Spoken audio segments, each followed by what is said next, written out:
I think I killed him. Rachel! What's the gun for? More land, more rules.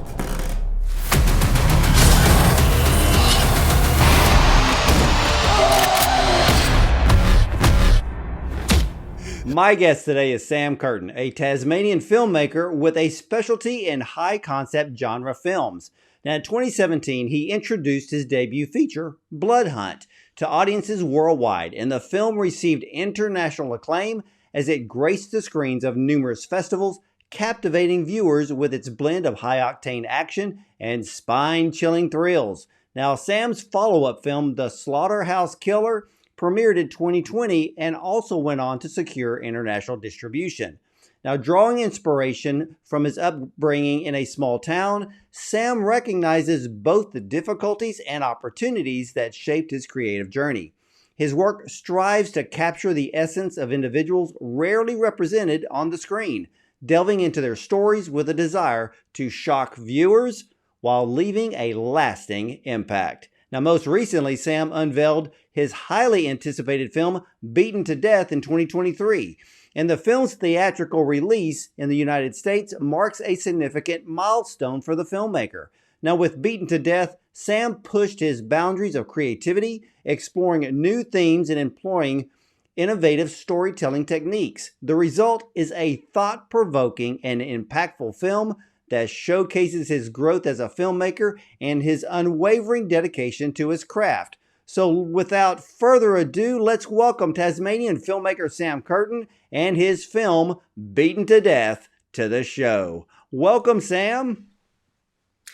Thank you, Ward. Great to be here. Yeah, well, first of all, how in the world did you get into filmmaking? Well, it's I guess it's been quite a journey. So I'll bring up a few people constantly during our chat, and one of them being Benjamin Jung Clark and the other one Thomas Roach. And so we created Beaten to Death together. We all actually met in high school and we bonded over the movies and specifically horror movies. So we just we went from there. We loved hanging out and watching horror movies, and then that turned into making our own shorts and then making our own features. And then this is our latest and biggest and baddest so far. I would say that it is very, very big. It is very, very bad. Boy, you push the boundaries of this genre of horror and gore in different ways that most people don't go as far.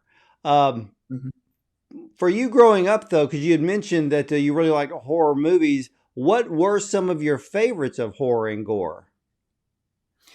Well, my biggest influence in the film are probably like your 70s era of horror. So your Texas Chainsaw Massacre, your Hills Have Eyes, higher concept stuff like The Exorcist. And so it's always been those like really gritty 70s movies that I've really just like gravitated towards for the realism. And that's what we try to do with our movies as well. You know, the late Herschel Gordon Lewis was a friend of mine, and he was known as the godfather of gore.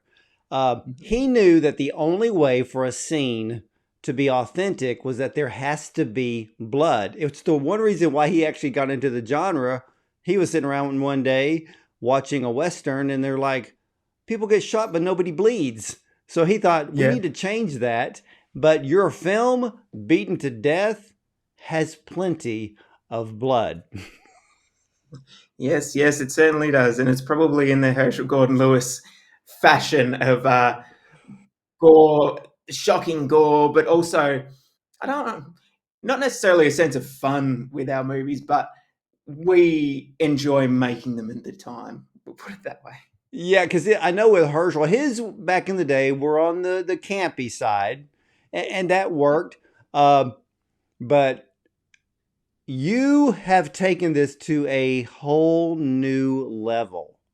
And because as I watched the film, I was like, because there were scenes in which if somebody else was doing the movie, they would stop short just to bring fear into the audience, but then they would just back away and the audience would go, "Oh, that was close." But you didn't allow anybody to go, "Oh, that was close." You took us there. I mean, and Yeah. you took us all the way there. So this film, even though it's classified as horror, gore, I think it's probably, would you classify it as ultra violent? Yeah, for sure. Like, and that was part of how we conceived the movie, even from the very title, "Beaten to Death." Like, it's a very shocking, in your face title, and so we wanted to carry that the whole way through.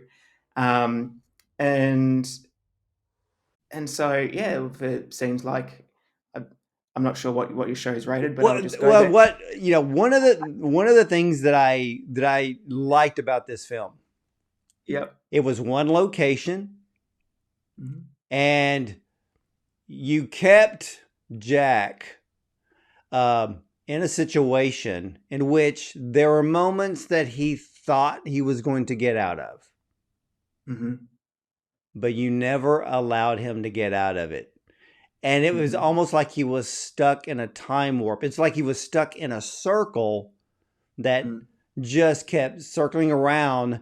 And that's what I really love this, because you kept it contained, and the suspense, the action, and the uncertainty was always there. Mm. Mm. Yeah, it is. I guess at its core, it becomes this epic game of cat and mouse where, and there are multiple cats chasing that mouse over over the course of the movie, um, and we really wanted to play into that where, like, as you said, you think that he's getting out. We give you this glimmer of hope just to snatch it back, and so I think that makes it a very grueling journey for the audience. It was very, But I and I think it was very tiring, because mm, we felt that there's the adrenaline in which kept Jack going.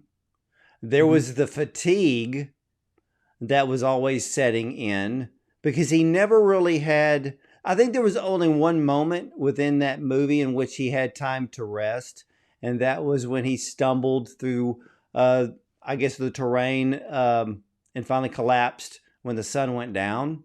So they gave him some time to maybe gain some of his energy back. But the plot of mhm. the film, it's basically a couple wants to buy drugs and then they chicken out, but then they can't get out of it. Yep, that's right. And so it is a very simple setup, and that's revealed over the course of the movie. Um, oh, yeah, sorry. Yeah, it is. I mean, well, and I think a lot of the horror movies are like that. Mm, There is a basic plot, and that's mm, where you build upon that plot and fill in mm. the blanks. And fill in the blanks you did. And as I was watching this film, I have a question, because because you pushed boundaries, you went. I don't know if I felt that you crossed the line when it comes to the violence, but should the boundaries of violent scenes be pushed to be overly graphic, or should one refrain a bit to prevent the audience from throwing up in their seats? I mean, I think it depends on the movie. In our case, we wanted to really go there and push it. Um, and as I said, like the concept of this movie called Beaten to Death, you need to push that quite far. Um, as far as like whether we'd go that far again, I'm not sure. Maybe not. But it was definitely an important thing in the case of this movie. Very much so, and I must say that that's one hell of an opening scene. Thank you. Nicely bookended with the. Well, you actually do something as a filmmaker that I actually love. That is Mm, when a film starts out, and the beginning of the film is actually part of the ending. And then you go mhm, back in time to set up the story and then come back to that moment of the opening scene. I love films like that because it Yeah. kind of gives us like, okay, how in the world did he end up that way? And now we go back in time, and you actually created flashbacks within this film that worked very, very well in telling the story of not only Jack, but also Jack's wife. Yeah. I think it sort of served two purposes. One, to build the intrigue. So from the beginning, your audience is wondering, okay, what's going on? How did he get here? And as we slowly reveal that, they find out. But it was also a little bit of a practical reason as well, because if we were to tell the story in a linear fashion, we quickly realized that we would have ended up with half of the movie, the second half of the movie, just a guy wandering around the bush or the outback, which could have got quite boring. So yeah, that we thought that was a really great way to break that up and tell the story in an interesting way as well. Yeah, I really like that a lot. And with the opening scene, I Mm-hmm. was watching it very, very closely.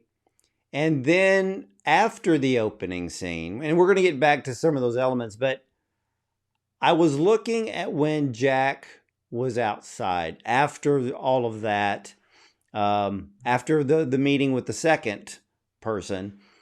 Who in the world was your makeup artist? Because their work is fantastic. I mean, the blood, the injuries, everything looked, I mean, not just authentic, it was extremely authentic. I mean, even when the blood had dried, I was like, that makeup artist should get an Oscar for that. She will love to hear that. So the makeup artist is actually my partner Danica, and this was her first time as a special effects makeup artist. So yeah, we because we were doing the film like really ultra low budget, micro budget. Um, there were a number of us like doubling up on our roles. So I was acting as the cinematographer. My co-writer producer Ben also was our sound recordist, and so my partner Danica was a hairdresser by trade, and but also loved beauty and makeup and all of those sorts of things, and also grew up loving horror movies. So we had the conversation. I wonder whether we'd be able to train you up and you'd be able to do it. And she was super keen. And so over just the course of 3 months, YouTube experimenting, researching, Dan gained the skills required to do what you saw. So yeah, she did a phenomenal job. We're all very, very proud of her. She has a very big future in makeup. Mm, Um, mm. the blood was so authentic. It was, blood is not bright red. Blood Nope. is always dark. Um, mastered the coloring of that, and Mm. and I think because of the work of the makeup, um, and not just the blood, the bruising, the It's the swelling. layers. Oh my gosh. I mean, seriously, I cannot even think of a film right now that is better with the authenticity of the makeup of a brutal, violent scene than Beaten to Death. Wow, thank you, Ward. That I means a mean, lot. seriously, I was sitting here watching the film and I was so intrigued because, okay, I'm following the story. I'm following Jack's story. Uh, then there was the special effects makeup, and I'm just like, oh my gosh, because you took a film, you took a plot and a story that is basic, but Mm. you dressed it up Yeah. phenomenally. I mean seriously, um, people who created Halloween and Nightmare on Elm Street need to take a lesson because some of those things, some of those they look. It's almost like they look a little bit fake. I know that the modern versions are getting better and better, but Mm. Sam, no one can touch a beaten to death in this department. Well, yeah, like we've got we look at a lot of modern horror movies, and we find that quite often they're just a little bit too clean, and whether that's sort of like the cameras used and that sort of thing, or if it's how they've chosen to go with their makeup. And whilst of course you can get phenomenal makeup, a lot of movies just, I don't want to say underwhelming, but probably I think could go bigger. Yeah, they don't take it. They don't take it that one little extra step. It's like they Mm, stop. It's kind of like the Halloween franchise. Most people go to the theater to watch it because of the marketing. They mm, pretty much kind of know the story. So if they go see a new one, it's not like they're actually going to get scared out of their seat mm. because they kind of pretty much know what the storyline is going to be, blah, blah, blah. Same thing Yeah, with Nightmare on Elm Street. Of course, Texas Chainsaw Massacre is still a classic today, and it still absolutely. holds up against any modern day horror movie. Absolutely. Yeah. Yep, definitely. And one of the other things that, talking about the makeup, it was kind of it was all of the things that you see on screen. So how the makeup then sort of became his costume as well, and the various layers of like filth and sweat and discoloration that you see, dried blood that you see in his white shirt, through to the locations that we used, which were real locations. So with the old farmhouses, they're genuine cobwebs and real dust and dirt on the ground, and just like random things that are placed throughout these houses that we didn't bring in, but just like add so much texture to the scene. Even like in the in at the beginning of the movie when he's getting hit on the floor, and behind him is like the vinyl flooring, and it's just this really weird pattern that you wouldn't have ever thought, like, if we brought in a production designer to lay down this random weird pattern, but there it is, and it's kind of strange, but also works just like so beautifully. It did. It worked beautifully. And I have to ask you too, because the makeup is stellar. No one can touch you in that department. Now, with the and let's just use the opening scene, because that opening scene really emotionally, the opening scene leaves the audience scared to death for the rest of the movie.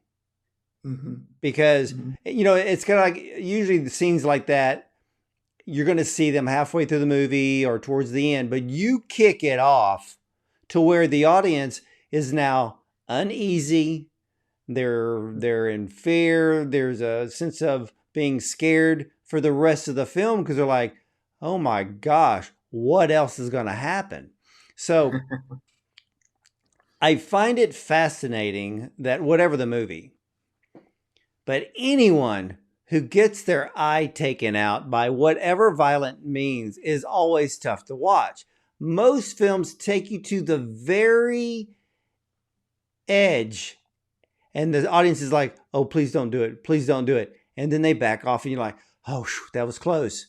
But Hmm. you did not, you not only took us there, you went way past the line. So it was extremely tough to watch.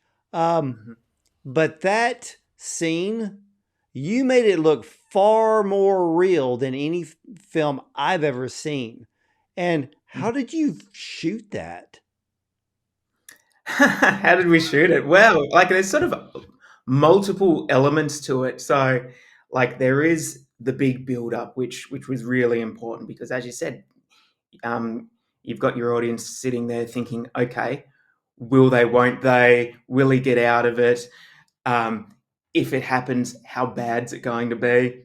And so we were like, well, we're going to make it pretty bad. And so that's what we did. But it was like pretty simple makeup effects. A blood tube behind the fingers so you could see it running down, and a lot of screaming. Um, and admittedly, though, it was, even though we had like so much fun shooting this, that was one of the scenes where we just had to afterwards be like, Are you all right, man? Are you all right? um, Thomas's acting was yeah, off the charts. yeah, yep, Hit yep. the way that he portrayed fear and pain, you actually Hmm. believe that all those things were actually happening to him, because I mean, he brought it home Yeah, with yeah. the acting of that, especially with that scene with the eyes. Oh Hmm. my gosh. I mean, the way that he was moving in the chair, you actually Hmm. truly believe that it was happening. Yeah, and we noticed as well that he has like layers of like screams, I guess. So like, which kind of it's kind of a weird thing to say, but just it makes his performance kind of even more dynamic because in those sorts of scenes because sometimes like you hear it from the pit of his stomach, and then sometimes it's like higher pitched, and when he hits those like higher notes, it's like even more like chilling, like cuts right through to your bones. What did you was that? And this is probably a dumb question, but was that a one take scene? No, no, there were a few. There were a few. What was Thomas hoarse after screaming? Very, very. I mean, it was almost like you were to the point of being sadistic on like, what can else can we do to this guy? Well, here's the thing: like whatever we threw at Roach, he was happy to do it, happy to take it on because he was just that committed to the role. So, like, we all knew that this was going to be a tough shoot in general for everyone, but it was obviously going to be a whole lot tougher for Tom because just the level of performance, and we also shot it in the Tasmanian winter, which gets very cold, and he's going to be getting around in a shirt for a good chunk of it. And so we were trying to be like as mindful as we could about, making sure that he's comfortable both physically and as well as emotionally through the scenes. Um, and so then when we got to shooting the scenes, we kind of expected him to take it so far, and yep, great, awesome scene. But he would always just take it that much further. So, like, you'd be expecting 100%, and he'd just come right out of the gate 200%, and then he'd only go up from there. And so, with Tom being a friend for 20 years, like, not only am I really happy with his performance as an actor, but I'm actually like just really proud of my friend Tom, who did such a phenomenal job, and that's across the board with all of them. With Danica, my partner, with Ben, my co-writer, and our other producer, Libby Jessup, who we've all known each other for some 20 years, and so just I get really proud of everyone's efforts on this movie because it was just such a small team. Well, you gave the audience. Now you did something that I don't think I've ever seen in a film. You gave the audience Jack's view of having Mm-hmm. his eye blinded, which was a Mm-hmm. very cool move. And as I saw that, I was like, oh, so that's what it would be like. And then I'm like, at least he's got one, and you took that away. Yeah, yeah, we went the whole way, didn't we? We went the whole way. Yeah, and but especially all right. Okay, so he gets beaten by the Mhm, first guy, mhm, and so I love the way that you built the story. What mhm, I found kind of, I guess I hate to use the word odd, but mhm, it sets up the scene where the audience is like, oh, okay, it's going to be all right. When he went to that one guy's house, mhm, the guy with the gray hair and a gray beard, mhm. Ned, is it Ned? Right, Okay, yep. so then Ned drives him back to this property with a gun, like, oh, he's gonna see what happened to Jack, but Mhm, the scene in the car right before he gets out, he puts his hand on Jack, almost telling you it's going to be okay, yep. until he walks into that house, and then you hear nothing, And then Jack finds a way out of the car and then goes back into the house and all hell breaks loose. Mm-hmm. Mm-hmm. Yeah. Yeah. And, but, so I love the fact that you place Jack in the scenario where he gets to meet the whole family, Yes, that's right. which there's a very cool twist of having him go from point A to B and back again and Mhm. again. Yep. And that's what actually that part of the story intrigued me because I'm like, wow. And I didn't figure it out until the third guy. Mm-hmm. Because you did something, and after I watched the film, it probably took me a few hours. I kept thinking about it. I'm like, okay, he kept coming across each one of these men, but Mm-hmm. you did something that I thought was brilliant. You Mm-hmm. used the dog, which was genius because you use the dog like a cue. It's kind of like if you're watching Jaws and you hear da-da, da-da, like, okay, something really bad's going to happen. But you Mm-hmm. used the dog as the cue. So at first, the dog's barking at Jack because he's a stranger on this guy's property. The second time, I was like, okay, the dog's kind of friendly, Mm-hmm. but that third time,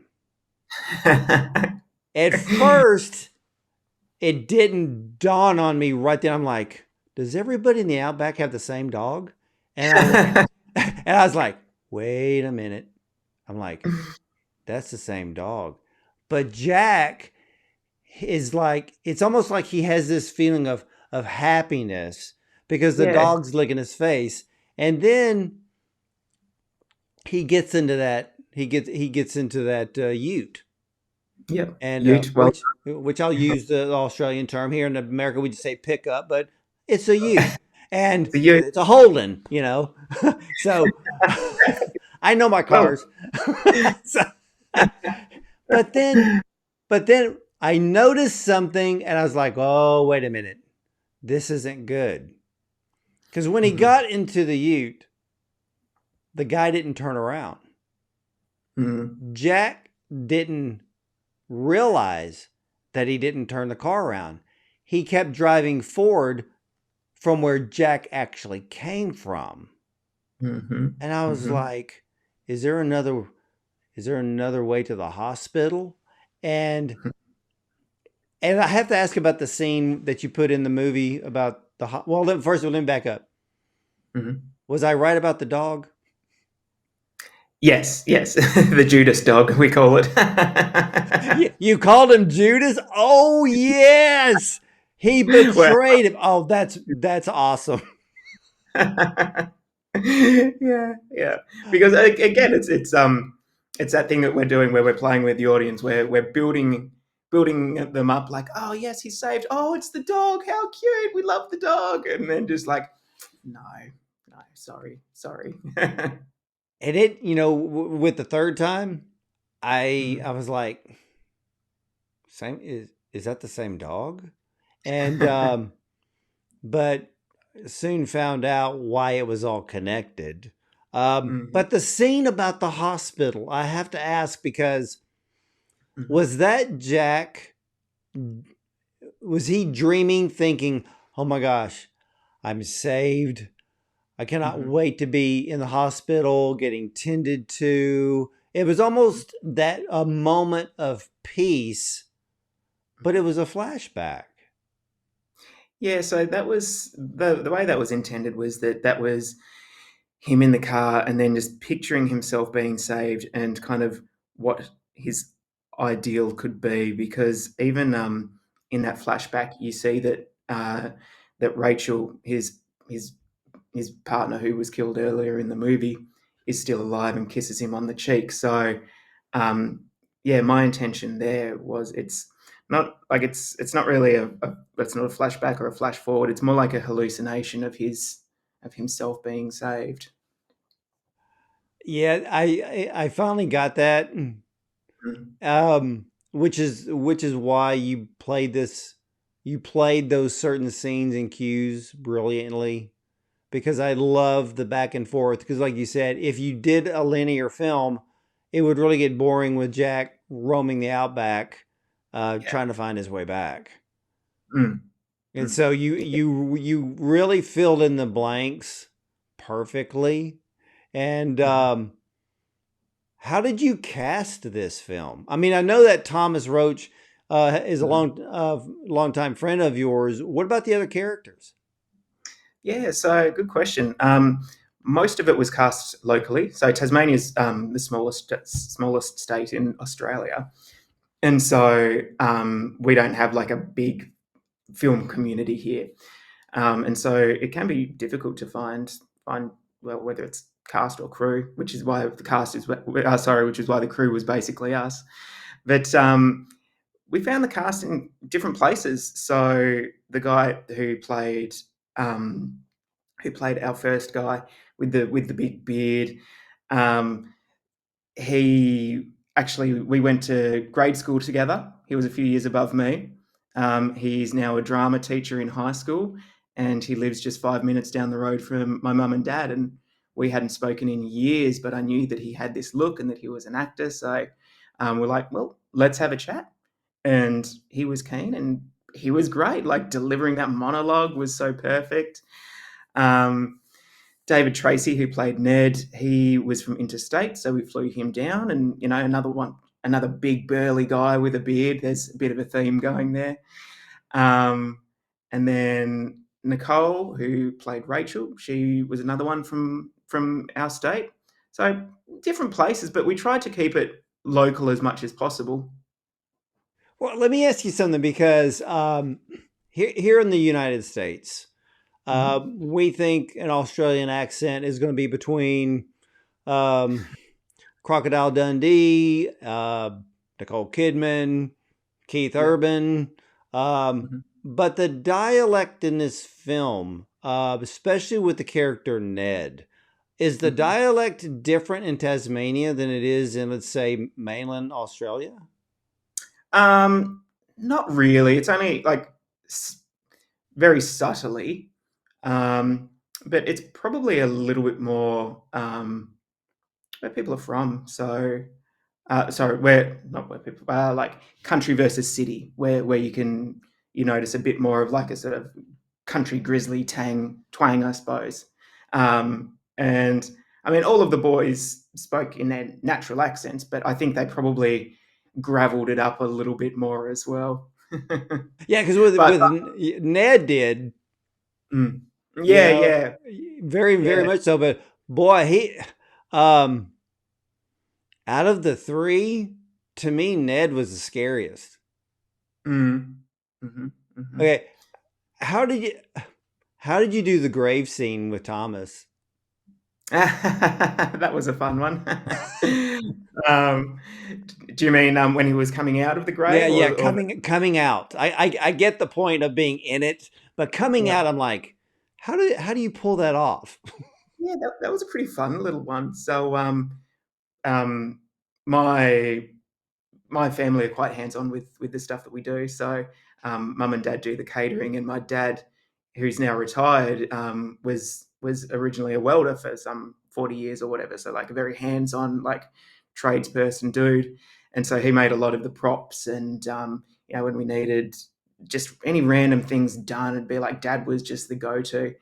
And so we needed this hole dug, and Dad very proudly he's 70 now. He would have been about 68 at the time. Just like dug this giant hole, like he was just committed to it, and he was very proud of the hole that he dug. So we had a little bit of a joke about that. But it was basically the big hole. We built a wooden box. We filled in the hole. Then we covered the wooden box with dirt for Tom to then just come out of.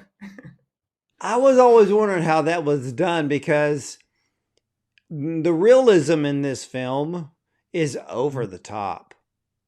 Mm-hmm. But you have great actors.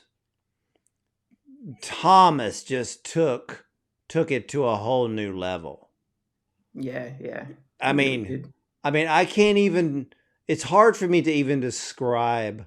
And I know we just mentioned this about how great his acting was in this film, Hmm. because the amount of pain, despair, Hmm. um, you pushed his sanity to the edge.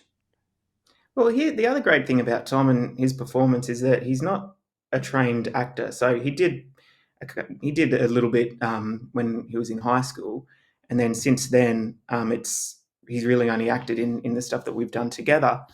And so I think that because of that, um, it is a really grounded performance. Like there's nothing over the top or theatrical about it at all. Like it all comes from a very genuine place of just responding to the situation he's in.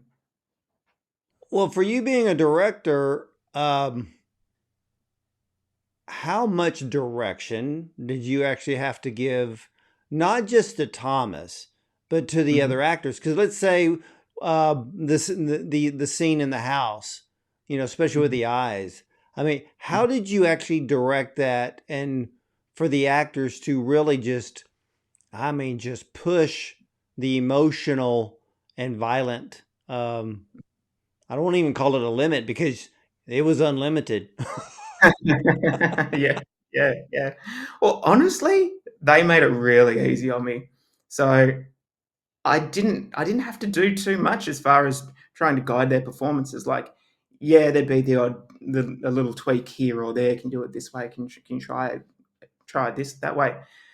But like everyone was just like so committed and knew exactly what the movie was and knew exactly what their characters were, that by take one or two, they basically had it, and anything after that was just a bonus. And one thing I never had to say was, Thomas, more screaming. When Thomas made it back to that one house, Mhm. the sec wait, was it the second time where he's actually sitting on the ground and he's leaning up against the house, and he hears the Ah, dog and he's like worried. mhm.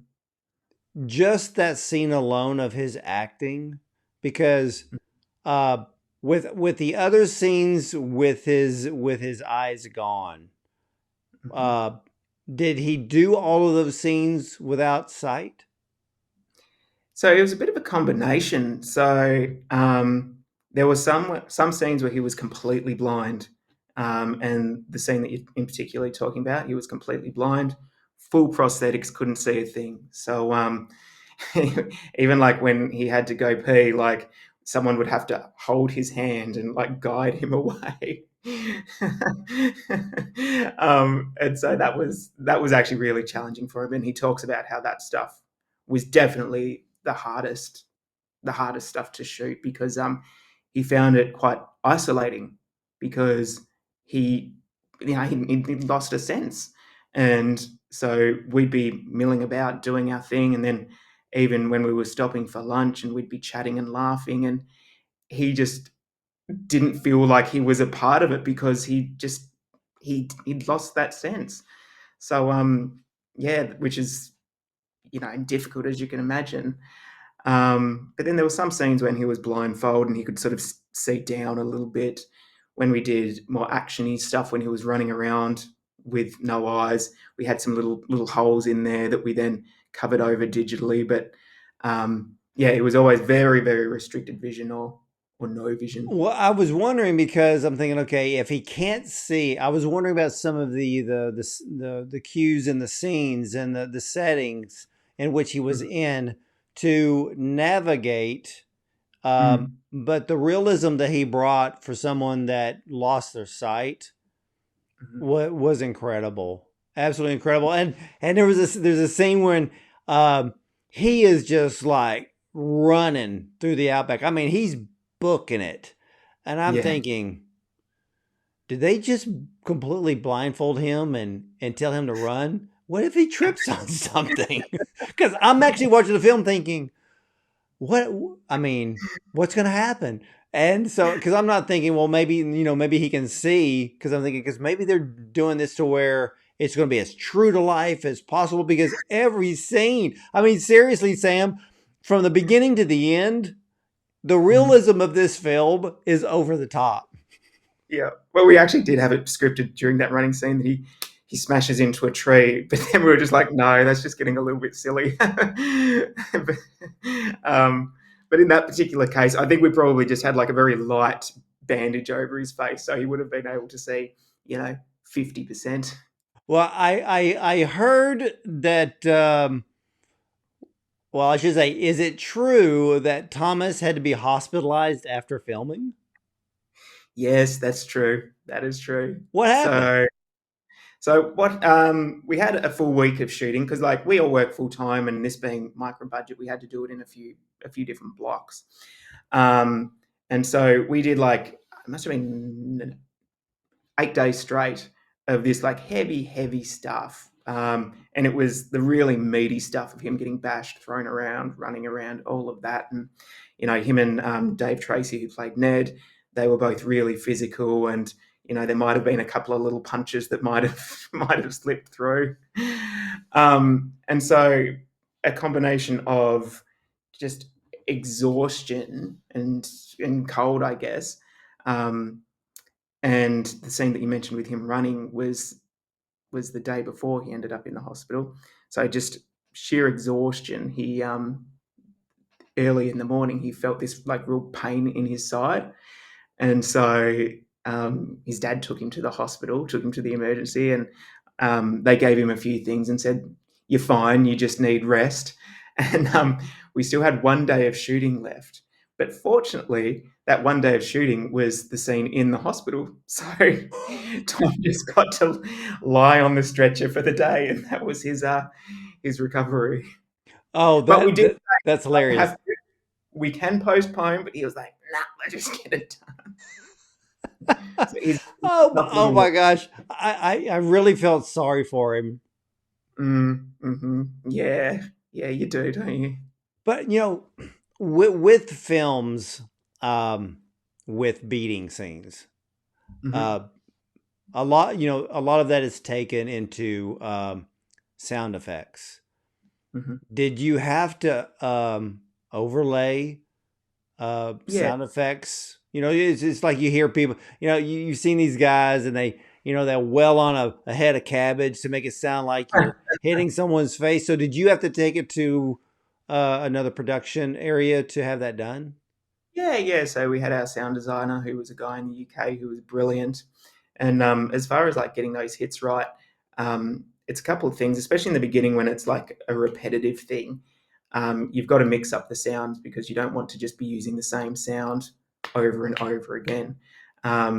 So it's using different sounds and then also sort of evolving that sound as well. So what can start out as kind of a bit of a dry whack, by the end of it is a bit of a wetter thwack.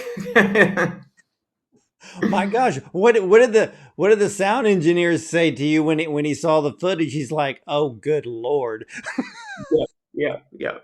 He was like, "Do I need to use the real spew sound, or can I add my own?"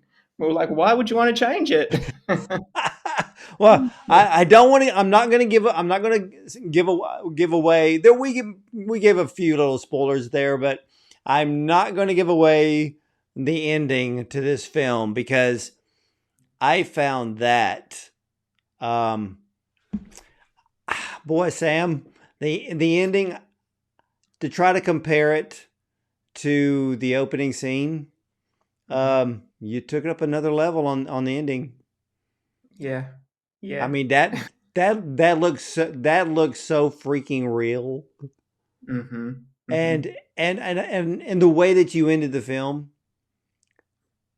was awesome. Thank you, thank Nobody you. rode Well, off into the sunset. no, we had to stay true to the concept, true to the title. We had those bookends. Like as you said, no spoilers, but just look at the title, and you probably got a fair Well, idea. well, see, that's what caught my eye because when I was sent the trailer and I'm watching the trailer and I'm like, wow, is this whole film like do you just get the snot beat out of you from beginning to end? But it was the cinematography that caught my eye. I'm like, this is gonna be brutal. And Mm-hmm. what has been the audience's response to this film when they've seen it? Basically, that very brutal. So, we get a lot of positive reviews, but then we get some mixed reviews, and we were kind of expecting that because we were like, this isn't going to be the movie for everybody. If you appreciate it, then you appreciate it, and you might love it. But and what we were saying about it before, like it's not a slick Hollywood production. So if someone's going in expecting that, they're going to have a very different experience because as down and dirty as the movie is, um, I'll say it's got a little bit of a artistic flair to it as well. And if you weren't prepared for that as well, you might think, what are they doing here? And just find it kind of off-putting. But we love reading reviews because it shows us how, like, we're really interested to see how people receive it, and we don't get sad or offended if someone doesn't like it. If someone gives a review of just like worst movie ever, they're the ones you ignore. Well, see But that's the thing that's the thing I get irritated with critics. I don't Mhm, fall into the critic category. I like to mhm, dissect a film. I like to mhm. watch it because the Yeah. filmmaker put a lot of work in it. Even in Mhm, some very poor films, I've seen some very good things within the film, and I like to highlight those good things. mhm. But this film, like I read this one review online goes weak on plot, and I'm like, then you didn't get it. I was It's like, kind of, then you're looking at the film wrong. That's how I yeah, looked at it. yeah, yeah. So um, because from a filmmaker's point of view, ladies and gentlemen, I have a lot of filmmakers that watch all of my interviews, and filmmakers, this is a lesson. Sam Curtin is giving you a lesson in filmmaking, and from seriously, Sam, from a micro budget to the most authentic scenes of blood and gore and beating, and but the thing is it's not just that, it's the acting. It's and and it's really kind of funny because you're saying Thomas Roach comes in not as a trained actor. I find some of the best performances in films from people who are not trained actors. It's their first film, but there's just something that is added to the film. And in this case, my gosh, I mean, hey, I'm going to scream my bloody guts out into this film. And Thomas pulled it off. And Mhm. Thomas should be commended. All the actors, Danica for her most amazing. I mean, she better watch out. I think she's going to get hired for a major feature film in Hollywood. So, if That's it. Disney, well, not Disney, they don't do gore, but from anywhere from DC to Marvel to whoever, um, she's got a big career in this genre because you, sir, have raised the bar um, for being an authentic.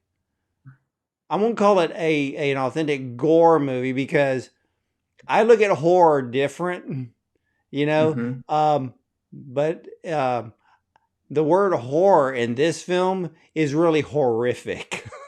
Yeah, yeah, yeah, that's right. There's no ghosts and spirits. This is just bad people doing bad, bad things. Really, really bad thing. So, what do you have? Oh, wait. First of all, so beaten to death, made it to the United States. How big a deal was that for you? Oh, it was incredible. So like it's always been our dream to have a movie play in cinemas in America, and our distributor over there, Welcome Villain, they they facilitated that. And when they were first talking about doing a theatrical release, um, we almost didn't believe them because we were like, our little movie? But sure enough, that's what they did. And so just to be able to go online and see that you could book tickets like in in the Regal. It's Regal Cinemas, isn't it? Yeah. Yeah. Was crazy. We were like, guys, look, we made it. We made it. But the other thing is, like, even when you like get DVDs and stuff like that, that's a sort of tangible those moments where you're like, yep, this really feels real, like you've done it. Well, when it came to theater release, did you have any issues when it came to the rating? I'm not actually. I'm not sure what we were over there. I think It that we would must have have to just. be R based on violence. Yeah, we're actually a little bit disappointed here in Australia because our rating system is similar but different. We've got MA, which is like your R, but then we've got R, which is like your 18 plus. And we were thinking that this would definitely be an R 18 plus movie, but we only got MA, and we were like, guys, come on, can't you just bump us up a little bit? Are you kidding me? No. What is wrong with them? Because to me, ratings can be based on language, it can be Yep. based on sex scenes, and it can be based on violence. You push the envelope so far over the edge, I cannot Mm. believe that they only gave you an MA. Yeah. So we're like, well, geez, what does it take to get an R these days? Now you got me thinking what it would take to Yeah. to be an R. What kind of violence do you have to do to get These an days, R? I think you fulfilled that in this film. you would have thought so, yeah, because like we looked at that getting an R rating as the badge of honor, and like, yes, we're that hard, and but didn't happen. Didn't happen. That's But I mean, it's fine. Opens it up to more audiences, but Yeah, and they're gonna wonder the same thing. They're like, this yeah, is worse than an MA, and it's yeah. just weird how people view things. But for you, what are you working on next? Well, we've got a few little movies that we're sort of playing around with. There's somewhere we're still sticking in horror. We also love action, so we've got an action one we're working on. Nothing that's at any point yet to really talk about, but we're going to start pitching soon, and we're hoping in the next year or two that we can have something bigger and bolder. Well, I know one thing, Sam. You are a bona fide feature filmmaker. You have set the mark with Beaten to Death. And, ladies and gentlemen, I can tell you one thing. Sam Curtin's film, Beaten to Death, well, it unfolds after a desperate choice leads to a man named Jack down a path that leaves him beaten and bruised and more as he struggles against man, nature, and his own sanity. I mean, stranded in the middle of nowhere after barely surviving a horrific assault, Jack encounters one local after another and quickly learns that a sick game of cat and mouse is about to begin. Battling the deranged country psychos in the harsh landscape, Jack must go to extreme lengths to survive. Man, Sam, I want to thank you so much for getting up early in Tasmania to talk about this incredible film. Yeah, thanks, Ward. And I appreciate getting to have a chat with you and the opportunity to reach out to your listeners. So thank you very much. Well, you are very welcome. And ladies and gentlemen, I can tell you one thing. Oh, well, let me ask you this, Sam. Is Beaten to Death available on streaming now, or is it still in theaters? It's available on streaming, and we have the Blu-ray coming out very soon. All right. Well, ladies and gentlemen, be careful if you get the Blu-ray and you open it up and blood spills out. You'll know why. So, this is wow. It's a thriller. It's horror or horrific. It's gory.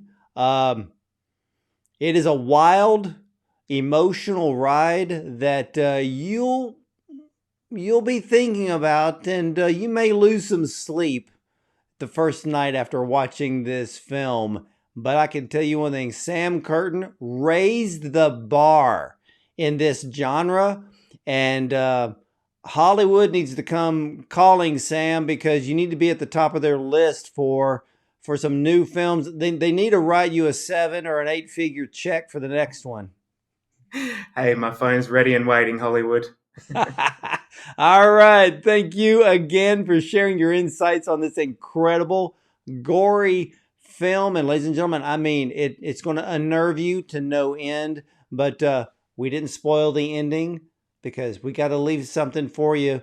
Well, we're going to leave some blood on the ground for you here. And but when you have the chance to see Beaten for Death, grab your popcorn, grab your soda, kick back, and I will promise you, you'll be sitting on the edge of your seat, and you'll probably spill the popcorn and the Coke at the same time. So for the rest of you, ladies and gentlemen, you can catch all of the replays of our interviews with the top film directors like Sam Curtin, as well as producers and screenwriters and actors, and so much more on Bond on Cinema. We are also available on YouTube, as well as a dozen audio platforms as well. So I want to thank you for watching and listening. And for films like Beaten to Death, well, you may be covering up your eyes a bit and feeling a little squeamish. But as for me, I hope to see you at the movies or from the red carpet.